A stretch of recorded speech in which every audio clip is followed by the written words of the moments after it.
आज अपन type of chemical reactions first है द कॉम्बिनेशन रिएक्शन। इस रिएक्शन में क्या होता है? The reaction in which two and more reactant combine to form a single product. It's mean combination reaction के अंदर दो या दो से अधिक मोर देन टू रिएक्टेंट आपस में रिएक्शन करते हैं और एक सिंगल प्रोडक्ट का फॉर्मेशन करते हैं। उसे ही अपन बोलते हैं कॉम्बिनेशन रिएक्शन। जैसे कि आपको दिख ही रहा है, इस एग्जाम्पल देखो इसके। फर्स्ट है बर्निंग ऑफ कोल। यदि अपन किसी भी कोल को जलाते हैं, कार्बन ऑक्सीजन से रिएक्ट कर रही है तो क्या बना रही है? एक सिंगल प्रोडक्ट का फॉर्मेशन हुआ है, कार्बन डाइऑक्साइड। तो ये कौन सी रिएक्शन है? Combination reaction. टोटल मिला के आप ये चीज़ को अपने दिमाग में बिठा लो। यदि प्रोडक्ट की संख्या प्रोडक्ट की संख्या यदि सिंगल है तो हमेशा वो कॉम्बिनेशन रिएक्शन का एग्जाम्पल होगा।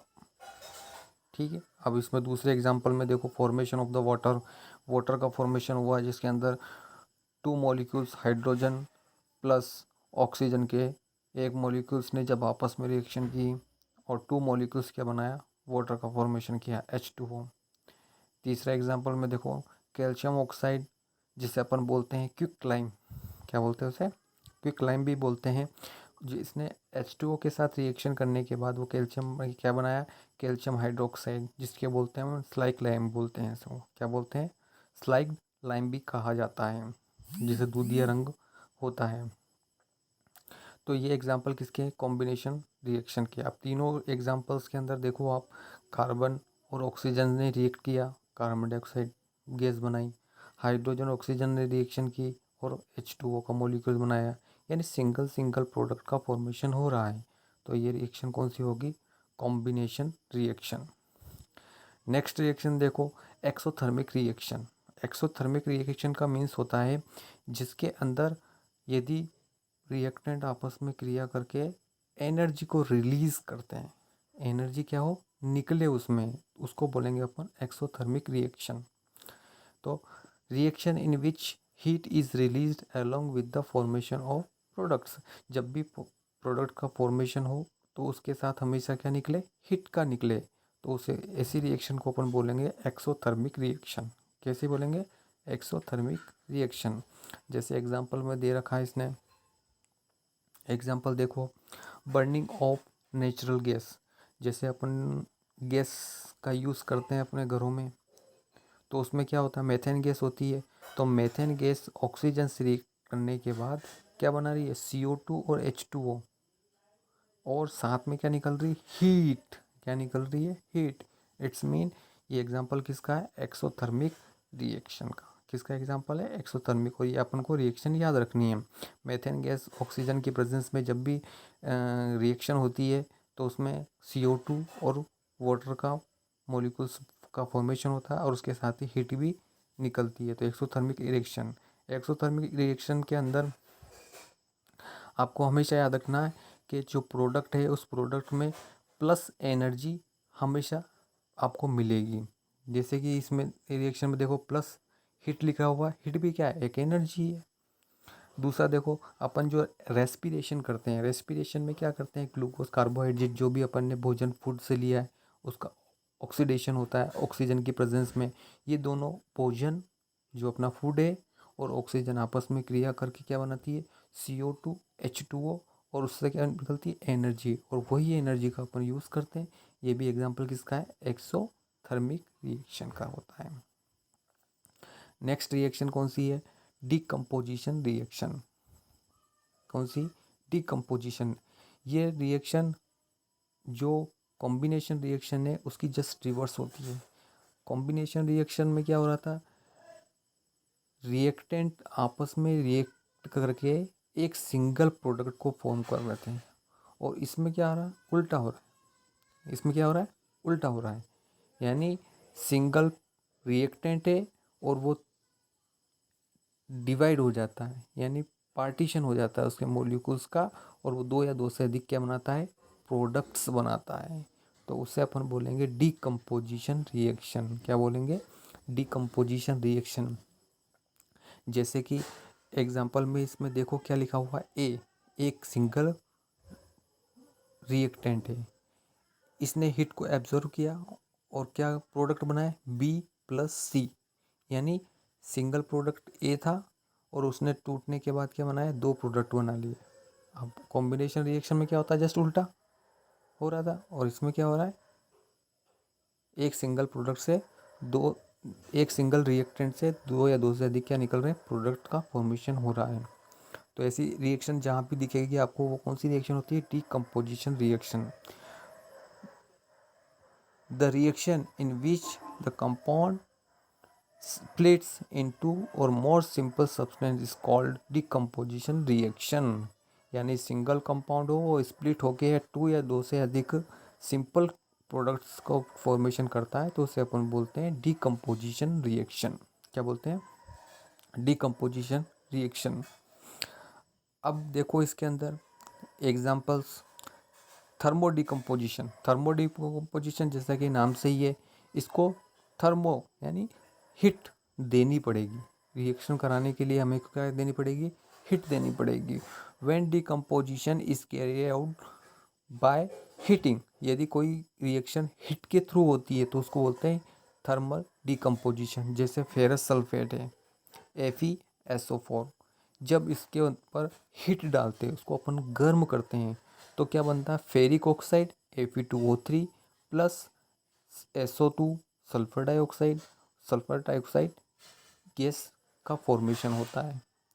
तो जो फेरिक ऑक्साइड होता है वो कैसा होता है, ग्रीन कलर का होता है, और जब उसको हीट दे देते हैं तो वो किस में हो जाता है, फेरिक ऑक्साइड बनाता है, जो कि कैसा होता है, रेड ब्राउन कलर में कन्वर्ट हो जाता है।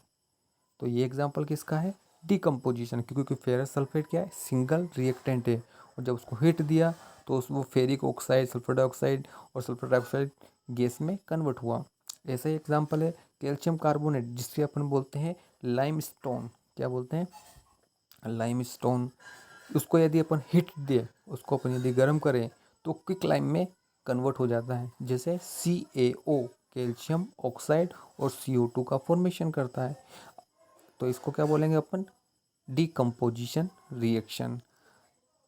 अब ये डीकम्पोजिशन रिएक्शन, अब इस सभी में अंदर आप देखोगे तो सिंगल प्रोडक्ट दो या दो से अधिक प्रोडक्ट्स में कन्वर्ट हो रहा है। रिएक्टेंट सिंगल रिएक्टेंट है और दो या दो से अधिक क्या बना रहा है, प्रोडक्ट को फॉर्मेशन कर रहा है, डीकम्पोजिशन रिएक्शन। और सारे के सारे जो रिएक्टेंट है वो सिंगल है। सिंगल है तो इसका मतलब उनको या तो बाहर से अपन को हीट देनी पड़ेगी, हीट देनी पड़ेगी तभी जाके उनमें रिएक्शन हो रही है। तो ये रिएक्शन एंडोथर्मिक रिएक्शन का भी एग्जाम्पल होता है। एंडोथर्मिक रिएक्शन कौन सी कहते हैं, यदि कोई रिएक्शन हीट को एब्जॉर्व करने के बाद, हीट को क्या करे, एब्जॉर्व करे, तब जाके वो रिएक्शन होती है, तो उससे बोलते हैं अपन एंडोथर्मिक। क्या बोलते हैं, एंडोथर्मिक रिएक्शन भी कहते हैं। देख नेक्स्ट है इलेक्ट्रोलाइटिक डिकम्पोजिशन। इलेक्ट्रोलाइटिक डिकम्पोजिशन यानी इलेक्ट्रिसिटी के थ्रू अपन किसी का डिकम्पोजिशन करना, इलेक्ट्रिसिटी डाल के उसको क्या करना, कंपाउंड को उसको स्प्लिट करना, उसे बोलते हैं अपन इलेक्ट्रोलाइटिक डिकम्पोजिशन। तो इसके अंदर एग्जांपल देखो डिकम्पोजिशन रिएक्शन का, जैसे वाटर मॉलिक्यूल से इस बीकर के अंदर अपने में वाटर रखा है और दो उसके बीच में क्या लगा दिया अपन ने, दो रोड लगा दी अपन ने, कैथोड और एनोड रोड लगा दी। अब इसमें अपन ने क्या, इलेक्ट्रिसिटी जैसे ही डाल प्रोवाइड कराई तो हाइड्रोजन और ऑक्सीजन के अंदर ये क्या हो गया, स्प्लिट हो गया, टूट गया। H2O मॉलिक्यूल किसमें कन्वर्ट हो गया, हाइड्रोजन और ऑक्सीजन गैस में टूट गया। तो ये डिकम्पोजिशन रिएक्शन का भी एग्जाम्पल है। अब ऑक्सीजन गैस किस कहाँ जा जाती है और हाइड्रोजन गैस कहाँ चले जाती है। तो ये टेस्ट ट्यूब के अंदर जो दिख रहा है आपको, इसके अंदर क्या है, बबल्स बनने लगेगा ऊपर की ओर, जो गैप दिख रहा है आपको वो किसका एग्जाम्पल है, हाइड्रोजन गैस और ऑक्सीजन गैस इसके अंदर स्टोर हो जाती है। ठीक है, अब आता है photolytic decomposition reaction. Photolytic decomposition reaction, जैसे फोटोलाइटिक से नाम से ही है कि उसके ऊपर क्या पड़ेगा, सनलाइट या फोटॉन्स का यदि किसी रिएक्टेंट के ऊपर डालते हैं तो स्प्लिट हो जाना। When decomposition is carried out by the presence of sunlight, sunlight की प्रेजेंस में यदि डिकम्पोजिशन हो रहा है तो उस रिएक्शन को अपन क्या बोलते हैं, फोटोलाइटिक डिकम्पोजिशन रिएक्शन कहते हैं।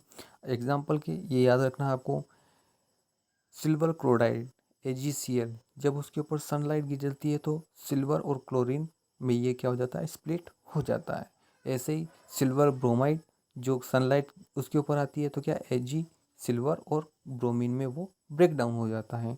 ये ऐसा ही, ये एग्जांपल किसका है, जैसे आपने देखा होगा पुराने टाइम पे अपन फिल्म फ़ोटो खींचते थे तो एक ब्लैक कलर की फिल्म आती थी जिसको वो क्या करता था, अंधेरे का कमरे में ले जाकर उसको धोता था। उसमें क्या होता था, ये सिल्वर क्लोराइड ब्रोमाइड का क्या होता था, लेप लगा रहता था। उसको इसलिए क्या करते हैं, वो लाइट के अंदर नहीं करते थे, वो अंधेरे कमरे में करते थे, क्योंकि जो होता है सिल्वर ब्रोमाइड होता है, वो सिल्वर ब्रोमाइड क्या होगा, यदि उजाले में करेंगे तो सनलाइट आ जाएगी, सनलाइट आ जाएगी तो वो क्या हो जाएगा, ब्रेक डाउन हो जाएगा, और अपन को ब्रेक डाउन नहीं करना पड़ता था, तो इसलिए अपन उसमें यूज़ करते थे इसका।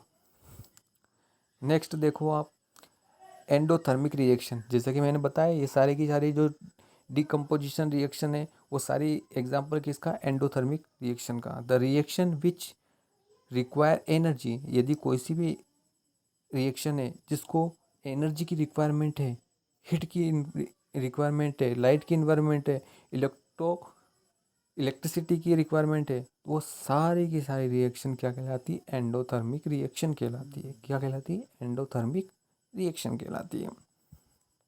नेक्स्ट देखो, डिस्प्लेसमेंट रिएक्शन। डिस्प्लेसमेंट जैसे कि नाम से ही आपको पता पड़ रहा है, इसमें क्या होता है, जो रिएक्टेंट होते हैं उनके एलिमेंट क्या होते हैं, डिस्प्लेसमेंट हो जाते हैं, यानी एक जो ज़्यादा रिएक्टिविटी शो करता है वो कम रिएक्टिविटी शो करने वाले एलिमेंट्स को हटा कर और खुद उसमें क्या होता है, पार्टिसिपेट कर लेता है, जुड़ जाता है उसके साथ। जैसे कि इसके एग्जांपल में देखो, the chemical reaction in which more reactive element displace less reactive element for its salt solution, यानी कैल्शियम सल्फेट जो कि साल्ट सोल्यूशन है उसके अंदर कॉपर जो है वो लेस रिएक्टिव है, और फेरस क्या है, मोर रिएक्टिव है। इसलिए फेरस ने क्या करा, कॉपर को हटा दिया और कॉपर की जगह वो खुद जुड़ गया, तो फेरस सल्फेट का उसने क्या बनाया, सॉल्यूशन बना दिया। तो ऐसी रिएक्शन को अपन बोलते हैं डिस्प्लेसमेंट रिएक्शन। कौन सी बोलेंगे, डिस्प्लेसमेंट रिएक्शन बोलेंगे। इसी प्रकार से कॉपर सल्फेट और जिंक की रिएक्शन कराएंगे तो क्या बनेगा, जिंक सल्फेट बन जाएगा, कॉपर को वो क्या करेगा, हटा देगा। क्यों, क्योंकि जिंक जो है वो मोर रिएक्टिव है देन द कॉपर, कॉपर से ज़्यादा, इसलिए वो कॉपर सल्फेट में से कॉपर को हटा देता है और जिंक उसके साथ जुड़ जाता है और जिंक सल्फेट का सॉल्यूशन बनाता है। तो ये कौन सी रिएक्शन होती है, डिस्प्लेसमेंट रिएक्शन है। आपको इसमें यही ध्यान रखना है कि उसके अंदर जो एलिमेंट है वो क्या हो जाना चाहिए, चेंज हो जाए, तो वो होते हैं डिस्प्लेसमेंट रिएक्शन होते हैं। नाउ फोर्थ रिएक्शन है आपकी डबल डिस्प्लेसमेंट रिएक्शन। वो था डिस्प्लेसमेंट रिएक्शन, अब ये double displacement reaction. Double displacement reaction का मतलब क्या होता है, रिएक्शन इन विच न्यू